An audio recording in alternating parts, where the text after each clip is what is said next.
Hi there, everyone. Welcome to The Daily Gardener. I'm your host, Jennifer Ebling. It's September 6th. September is my favorite month for planting trees, shrubs, and perennials. The cooler air makes outdoor exercise a joy, and the ground temperatures add the perfect amount of warmth for plants to get established. Planting in the fall is preferred because it's the time of year when perennials experience less transplant shock. At the same time, there's still sufficient time for the plants to establish their roots in the garden, just in time for winter. As their season of dormancy passes, when the ground warms again, fall-planted perennials will grow and bloom more vigorously than if they were planted in the spring. Bottom line, now is not the time to stop planting.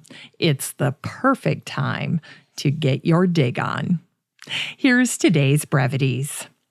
Today is the anniversary of the death of the botanist Jean-Baptiste Van Mons, who died on this day in 1842. The name of the game for Mons was selective breeding for pears.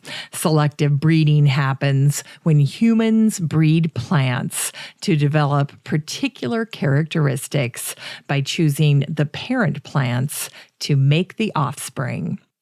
Check out the fortitude and patience that was required by Mons as he described his work this way. I have found this art to consist in regenerating in a direct line of descent and as rapidly as possible an improving variety, taking care that there be no interval between the generations, to sow, to re-sow, to sow again, to sow perpetually. In short, to do nothing but sow is the practice to be pursued, and which cannot be departed from. And in short, this is the whole secret of the art I have employed. Using this method, Jean-Baptiste Van Mons produced a tremendous amount of new pear cultivars in his breeding program, something north of 40 incredible species over the course of his lifetime. The Bosc and D'Anjou pears we know today are his legacy. And today is the anniversary of the day in 1847 when Henry David Thoreau left Walden Pond and moved in with Ralph Waldo Emerson. His 2 years of simple living at Walden Pond were over. And today is the anniversary of the death of James Veitch Jr., who died on this day in 1869. Veitch was born into the famous family nursery business, Veitch Nurseries, known the world over. His grandfather, John, had started the business.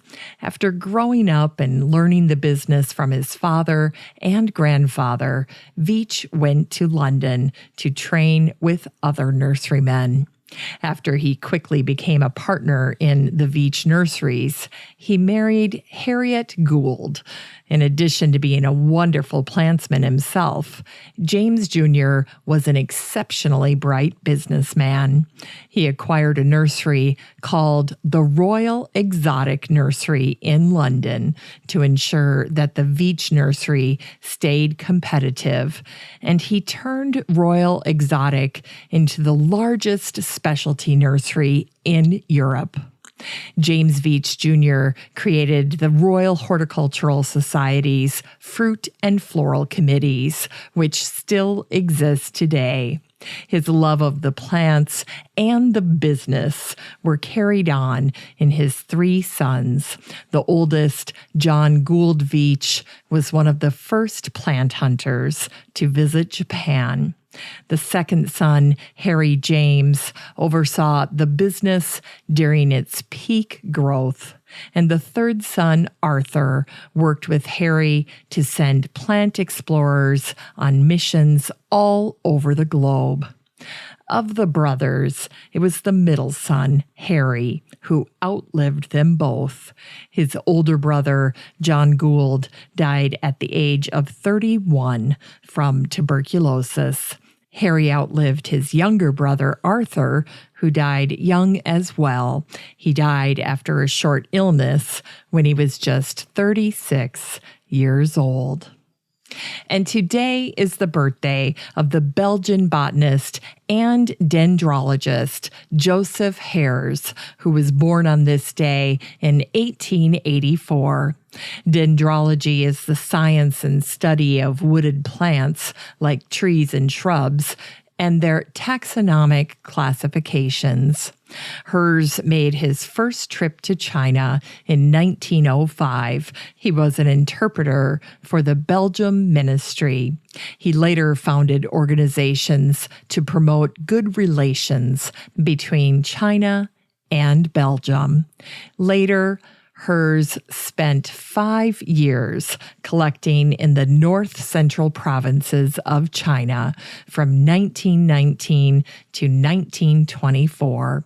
The Arnold Arboretum had hired him to collect for them.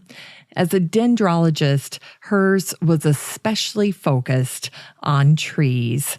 The rapid rate of deforestation in China was especially alarming to Hares. Among Hares' discoveries was the snake bark maple, Acer tegmentosum. And today is the birthday of the British botanist Kathleen Basford, who was born on this day in 1916. As a young girl, Basford's nanny, Winnie, taught her about the natural world, and she learned to identify wildflowers and trees. In the 1940s, Basford had 3 children of her own. She began gardening, and when she wasn't with the children, she started breeding orchids. She became so interested in botany that she took evening classes on the subject. By the early 1950s, Basford had published a paper on a fuchsia that she had discovered. It proved that the fuchsia had existed 20 to 30 million years ago, before the breakup of the continents. Her paper caught the attention of the brand new chair of the botany department at Manchester University, a geneticist named Sydney Harland. He offered Basford a job on the spot. Later in life, Basford also wrote a unique book called The Green Man. Before she wrote her book, this topic was largely unknown to the world. The Green Man is a mythical feature portrayed as a man with a head that sprouts leaves. It's a relic of the Middle Ages, and it can be sometimes found in churches and other structures from that period. In Unearthed Words, here's some thoughts about autumn from Bartlett Giamatti. He was writing about baseball, but I think you'll agree his words also apply to gardening.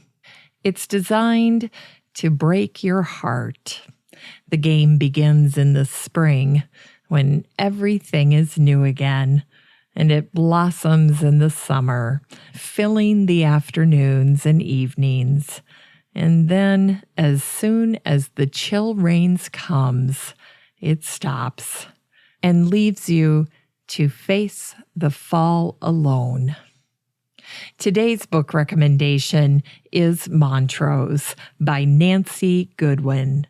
This is a book that was released in 2005, almost 15 years ago, and it's still one of my favorites. Nancy Goodwin and her husband Crawford searched for 10 years before finding a 61-acre property in 1977. The place had been in the Graham family for 3 generations. they had named it Montrose in honor of their Scottish ancestry. The book is the story of how the Goodwins transformed the property. It's a beautiful biography of the many gardens of Montrose. You can get used copies of this treasure on Amazon for just $4 using the link in today's show notes. Here's today's garden chore. Sow flower seeds in your fall garden.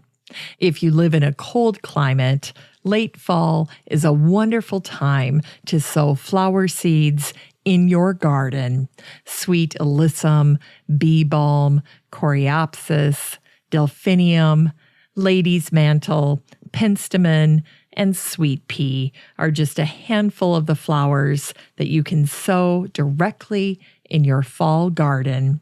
Additionally, many annuals like cosmos, nigella, and cleome will seed themselves after just one summer in your garden. And if any seeds germinate in places where you don't want them, it's pretty easy to remove them in the spring or early summer. Finally, here's something sweet to revive the little botanic spark in your heart. I was researching a family tree on Ancestry recently, and I came across this little notice in the Mower County transcript out of Lansing, Minnesota, and it was posted on this day in 1893. Here's what it said. The parties who recently took flowers from the garden of Mrs. M.E. Nancarrow are known and must call and pay for them or be subjected to serious trouble. Thanks for listening to The Daily Gardener, and remember, for a happy, healthy life, garden every day. The Daily Gardener is produced weekdays in lovely Maple Grove, Minnesota. You can find complete show notes over at thedailygardener.org, and be sure to share the show with your garden friends. You can find The Daily Gardener on all your favorite social media, Instagram, Twitter, and Pinterest, and of course, Facebook. While you're over at Facebook, don't forget to join the Daily Gardener community. Just search for these 3 words, Daily Gardener Community.